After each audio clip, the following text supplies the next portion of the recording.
समय 5 मिनेट। त्यसपछि माननीय राजेन्द्र प्रसाद लिङ्गदेन।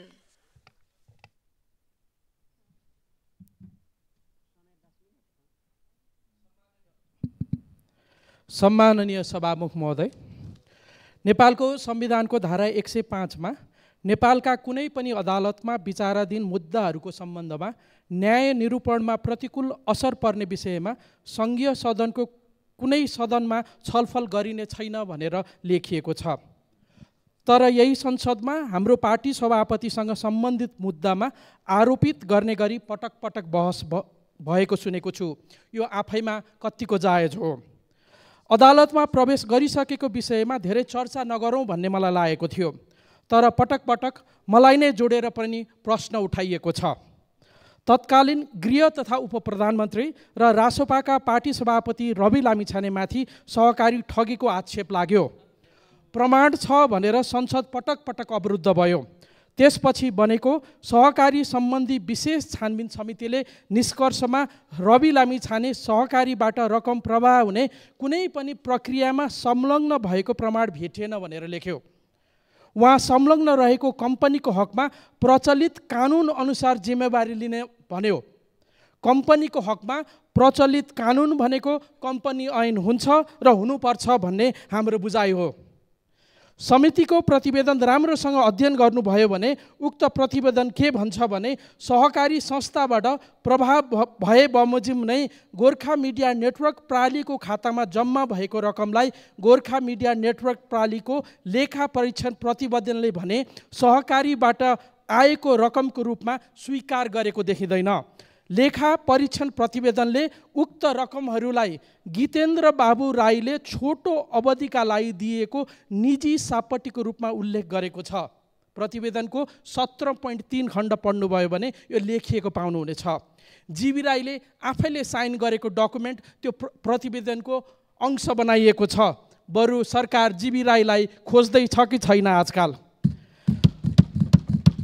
तर पनि प्रतिवेदनमा यस्तो लेख्दा लेख्दै पनि रवि लामिछानेलाई सहकारी ठगीको आरोपमा पक्राउ गरियो अनि पछि सङ्गठित अपराध र सम्पत्ति शुद्धिकरणको मुद्दामा जोडियो। 84 दिन हिरासतमा राखेर बल्ल बल्ल मुद्दा दर्ता गरियो। अझै एउटा अदालतमा त मुद्दा पनि दर्ता भएको छैन, सरकार अल्झाइराखेको छ। उता सत्ता पक्षका नेता र माननीयहरूलाई पनि सहकारी ठगीको आरोप लाग्यो। सामान्य सोधपुछ गरेर छोडियो। रवि लामिछाने जस्तै सहकारीबाट रकम गएका हजारौं कम्पनी र निजी व्यवसायहरू छन्। थुप्रै कम्पनीको नाम त्यही सहकारी समितिको प्रतिवेदनमा छ।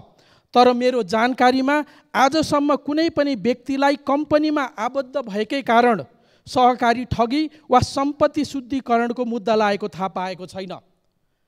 बरु सहकारी नै सञ्चालन गर्ने सहकारी ठगीमा संलग्न हुने सुमेरुका भरत महर्जन हुन् कि इमेजका देवकुमारी नेपाली हुन्, उनीहरूलाई ठगीको मात्रै मुद्दा लगाइएको छ र मिलापत्रको बाटो खुल्ला गरिएको छ।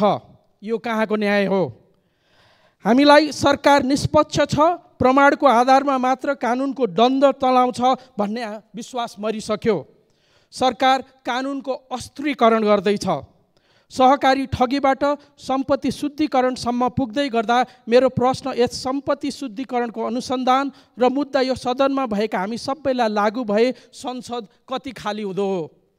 सरकारप्रति त भरोसा रहन नै सभामुख महोदय, संसद पनि सत्ताको छायामा पर्दै हो कि भन्ने हाम्रो चिन्ता छ। रवि लामिछानेको निलम्बन सम्पत्ति शुद्धिकरणको ऐन अनुसार होइन, प्रतिनिधि सभाको नियमावली अनुसार हुनुपर्छ भन्ने हाम्रो विश्वास हो। यदि यही बाटोमा जाने हो भने सम्पत्ति शुद्धिकरणको अस्त्रले यो संसद नै खाली आउने दिन धेरै टाढा छैन। हाम्रो त माग नै छ, एउटा उच्च स्तरीय न्यायिक समिति बनाऊ, हामी सबै माथि छानबिन होस् अनि दुधको दुध पानीको पानी छुटिएला। म सभामुखज्यूलाई विनम्रतापूर्वक अनुरोध गर्दछु, रवि लामिछाने माथिको निलम्बन फुकुवा होस्। हामीले बोल्ने समय माग्दा नपाएको नमिठो अनुभव छ। पछिल्लो प्रेस पासको घटनाले झन् सशङ्कित बनाएको छ। संसद सत्ताको छायामा पर्न हुँदैन। यो संसदभित्र होस् कि बाहिर होस्, प्रश्न मर्न हुँदैन, मारिनु हुँदैन। अन्तमा विन्स्टन चर्चिलको भनाइ राख्दै अन्त गर्दछु। The speaker must rise above the fray, standing as the guardian of our liberties and custodian of our tradition. धन्यवाद। माननीय राजेन्द्र